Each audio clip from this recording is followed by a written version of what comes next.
Como ficar livre das angústias do inferno? É o tema que eu vou tratar com você. A angústia, eu tenho certeza que você sabe o que é.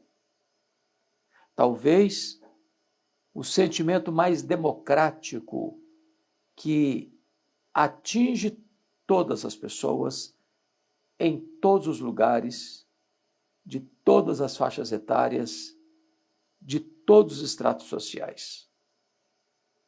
O que fazer quando estas angústias assaltam a nossa alma? Quando nos sentimos encurralados por estas angústias, às vezes adjetivadas de angústias do inferno. Eu quero tratar com você deste assunto à luz do Salmo 116. Os estudiosos dizem que este salmo foi escrito por Ezequias, rei de Judá. Este homem começou a governar com 25 anos, governou 29 anos e morreu com 54 anos. Ele foi singular no seu tempo, porque ele foi uma espécie de segundo Davi, que temeu a Deus, eliminou a adoração nos altos, fez uma reforma espiritual e experimentou um avivamento. Foi no governo dele que as 10 tribos do norte caíram nas mãos da Síria. E esse mesmo exército assírio, que havia tomado Samaria e levado o povo das 10 tribos do norte para o cativeiro, encurralou Jerusalém e afrontosamente exigiu a rendição do rei e do seu povo, afrontando não só a nação, ao rei, mas dizendo que confiar em Deus seria uma tolice, porque nenhum Deus jamais havia livrado a sua nação do poderoso império assírio. Então, este rei Ezequias enfrenta esse problema de um sítio, de um cerco, de um poderoso exército.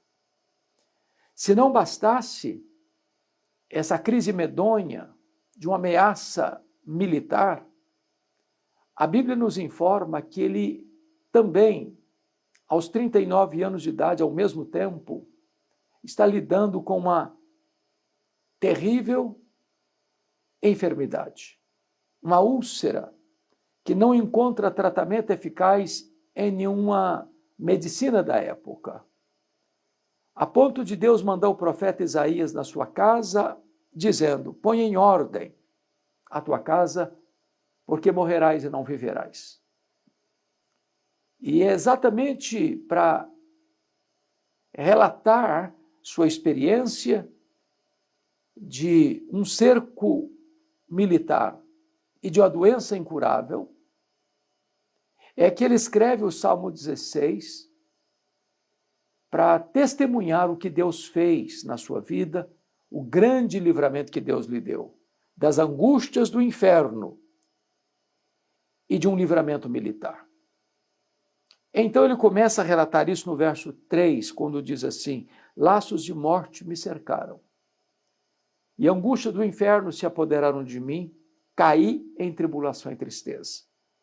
Veja você que laço é uma armadilha que você não vê, mas ele é real.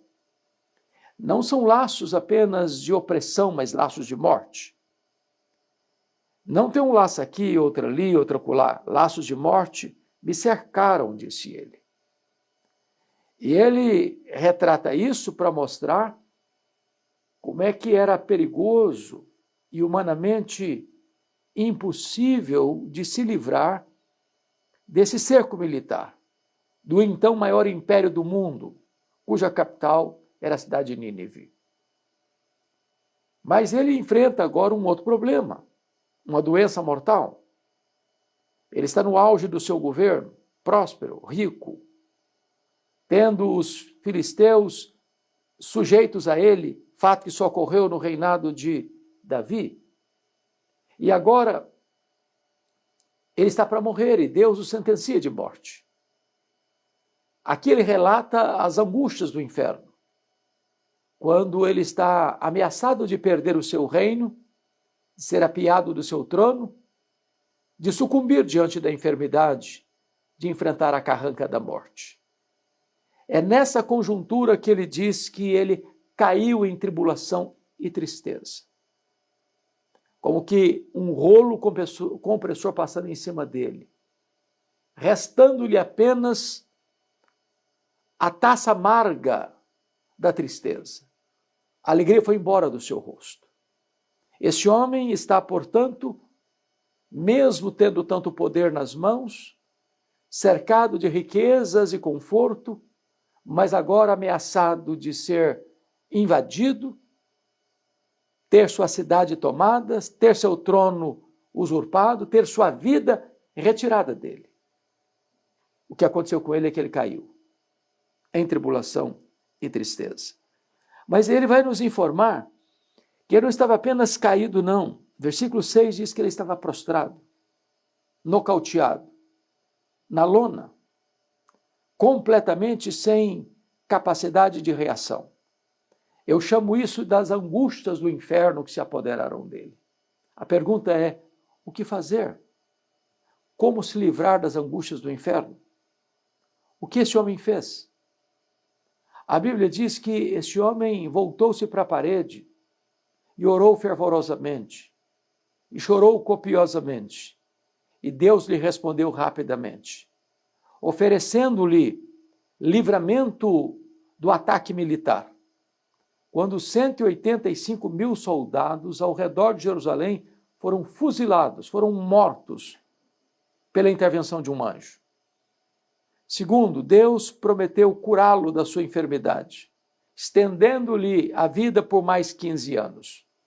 Este é o Deus que responde oração. Este é o Deus que vê as lágrimas. Este é o Deus que intervém de uma maneira sobrenatural. Então, o que ele vai fazer? O verso 4 diz, então, diante do ataque e da doença, então eu invoquei o nome do Senhor. Quando você está no último furo da correia, na última volta da maratona, no último minuto da esperança, quando você está no que nós chamamos no fim da linha, no fundo do poço, só tem uma direção para olhar. É para cima, é para o alto, é para Deus. Então eu invoquei o nome do Senhor. Sempre haverá esperança quando você clamar pelo nome do Senhor. Para ele não tem doença incurável, para ele não tem batalha perdida, para ele não tem problema insolúvel. Quando ele invoca o nome do Senhor, ele faz um pedido: ó Senhor, livra-me a alma. Ele está com angústias do inferno. A sua alma está sendo atacada ferozmente por perigos e ameaças que ele não consegue delas se livrar. E quando ele invoca a Deus, ele descobre uma coisa maravilhosa. Ele descobre quem é Deus. Quando no verso 5 ele diz, compassivo e justo é o Senhor, o nosso Deus é misericordioso. Esse Deus é o Deus que padece com aqueles que sofrem. Esse Deus é justo para não permitir que você seja provado além das suas forças. Este Deus é misericordioso a ponto de lançar sobre o seu drama a sua misericórdia. E ele então vai dizer algo tão lindo: o Senhor vela pelo simples, eu estava prostrado e o Senhor me salvou. Esse é o Deus que pega o caído, levanta o abatido, multiplica as forças ao que não tem nenhum vigor. É o Deus que levanta o enfermo do leito da morte.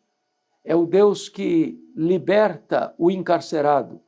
É o Deus que livra de um ataque frontal, de um inimigo perigoso. Este é o Deus do livramento. E ele vai dizer no verso 8 que tipo de livramento ele recebeu de Deus. Ele diz assim: pois livraste da morte a minha alma, das lágrimas os meus olhos, da queda dos meus pés. E ele apresenta aqui 3 livramentos. O primeiro livramento eu chamo de livramento psicoemocional. Livraste da morte a minha alma. Veja você que alma aqui, a palavra nefesh no hebraico, traz não apenas a sua mente, mas a sua alma. Às vezes, o nosso problema, a nossa angústia, a nossa dor, aquilo que nos atormenta e nos esmaga, vem à nossa mente, atormentando a nossa mente, oprimindo a nossa alma. E o maior livramento que ele precisa é o livramento da morte. Não da morte física apenas, mas da morte eterna. E esse Deus é o Deus que traz esse tipo de livramento, o livramento espiritual. Mas em segundo lugar, Deus oferece livramento emocional. Das lágrimas, livraste os meus olhos.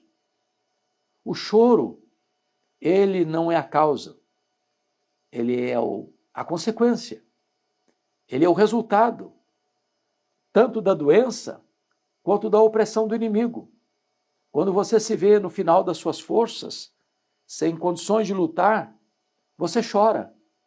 O choro é a voz da fraqueza humana. O choro é a torrente que brota de olhos atormentados pelo sofrimento.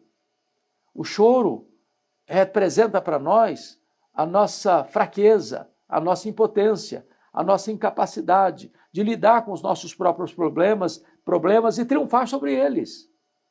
Mas em terceiro lugar, ele diz também que Deus oferece não só o livramento espiritual e emocional, mas também o livramento moral.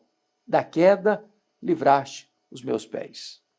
Ou seja, nenhum ser humano, por mais forte que seja, consegue ficar de pé, escorado no bordão da autoconfiança.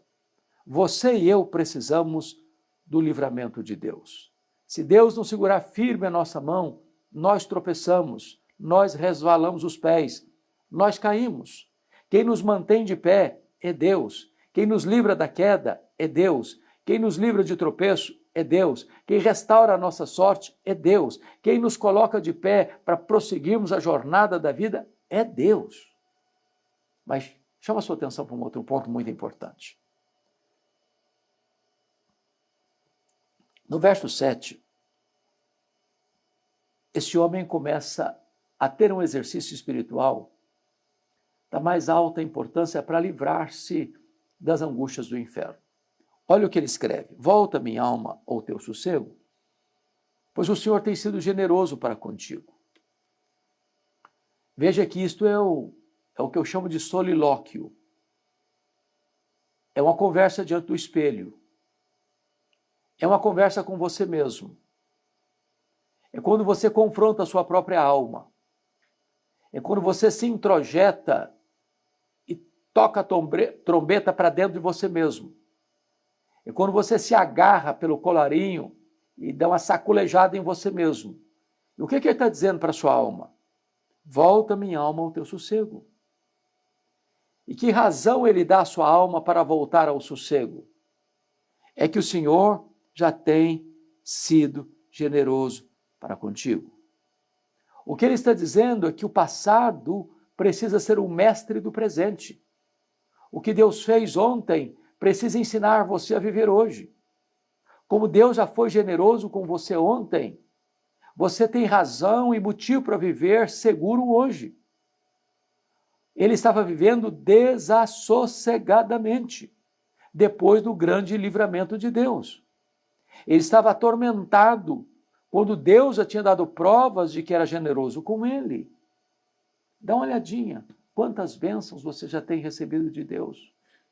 Como Deus é bom, como Deus é misericordioso, como Deus é fiel, como Deus se importa com você, como Deus tem cuidado de você, como Deus tem perdoado você, como Deus tem cercado você com o seu cuidado. Então não permita que a sua alma viva nesse tormento do inferno, dessas angústias do inferno. Toma posse do grande livramento de Deus, espiritual, emocional e moral, e volta a descansar em Deus. No outro salmo, o salmista diz assim: por que estás abatido, ó minha alma? Por que te perturbas dentro em mim? Espere em Deus, que eu ainda o louvarei. Talvez eu estou falando para você que está aflito, angustiado, até desesperado. Volta a confiar, volta a descansar. Não entregue a sua alma a essa tribulação. Deus já tem sido generoso para com você. Bom, agora este homem vai mostrar para nós alguns compromissos que ele vai assumir com Deus em virtude das intervenções de Deus na sua vida. E o primeiro compromisso que ele vai assumir com Deus, veja comigo, está aí no versículo de número 2. Porque inclinou para mim os seus ouvidos, invocá-lo-ei enquanto eu viver. Este homem recebeu uma resposta da sua oração, que lhe trouxe 2 milagres. O primeiro milagre foi o milagre de um livramento militar do maior império do mundo da sua época. O Império Assírio colapsou quando afrontou o Deus de Israel. Caiu depois nas mãos do grande Império Babilônico. Deus fez um segundo milagre. Um homem sentenciado à morte pelo próprio Deus. Agora, em resposta à oração, Deus muda o diagnóstico. Deus executa a cura. E Deus estende os seus dias por mais 15 anos. E diz: já que Deus inclinou para mim os seus ouvidos, já que Deus atendeu a minha oração, então eu vou invocar o nome de Deus enquanto eu viver. Ele faz uma aliança com Deus, um compromisso com Deus, de buscar a face de Deus enquanto ele viver. No verso 9, ele faz um segundo compromisso com Deus. Ele diz assim: andarei na presença do Senhor, na terra dos viventes. Agora é dinâmico, agora é a caminhada da vida. Ele vai andar na presença de Deus. Ele assume esse compromisso com Deus. Mas ele vai andar na presença de Deus na terra dos viventes, onde ele pode ser hostilizado, criticado, escarnecido. Não é apenas andar na presença de Deus num domingo, onde você vai a um culto, onde você canta e você adora a Deus junto com outros irmãos. É lá no seu trabalho, é lá na sua empresa, é lá na sua parentela, onde talvez as pessoas não vão compreender seu compromisso com Deus, mas você assume aquele compromisso de andar com Deus na terra dos viventes. Foi isso que este homem assumiu como compromisso com Deus. Terceiro compromisso que ele assume está no versículo 1. Ele diz assim: amo o Senhor, porque ele ouve a minha voz e as minhas súplicas. Ou seja, o seu amor por Deus é uma resposta ao benefício que Deus lhe fez. E quando você ama, você tem 3 atitudes.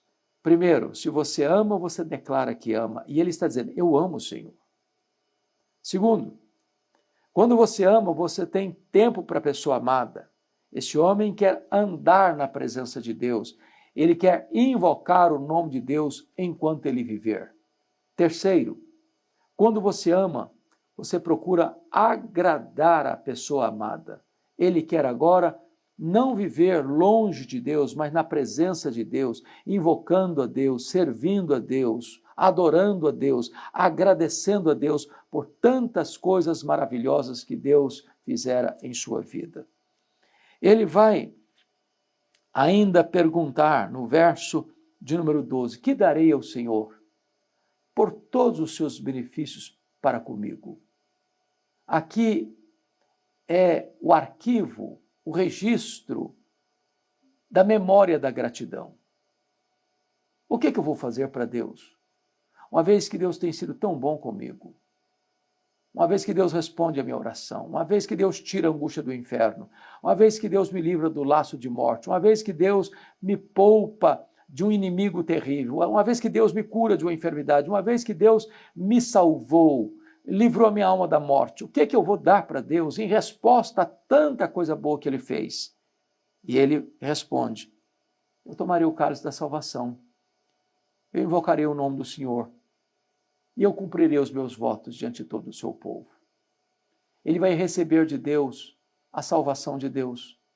Ele vai invocar o nome do Senhor e ele vai cumprir os votos dele ao Senhor. Onde? Nos átrios da casa do Senhor, no meio de ti, ó Jerusalém, aleluia. Você tem lidado com angústias do inferno. Muitas pessoas, quando estão angustiadas assim, se desesperam. Outras desistem da própria vida. Outras, achando que não tem uma janela de escape, pulam no abismo do suicídio. Outras, como a mulher de Jó, se insurgem contra Deus. Outras, como a mulher de Ló, abandonam Deus e olham para trás. E você? O que você está fazendo quando é assaltado pelas angústias do inferno? Você pode fazer o que o rei Ezequias fez. Você pode invocar o nome do Senhor.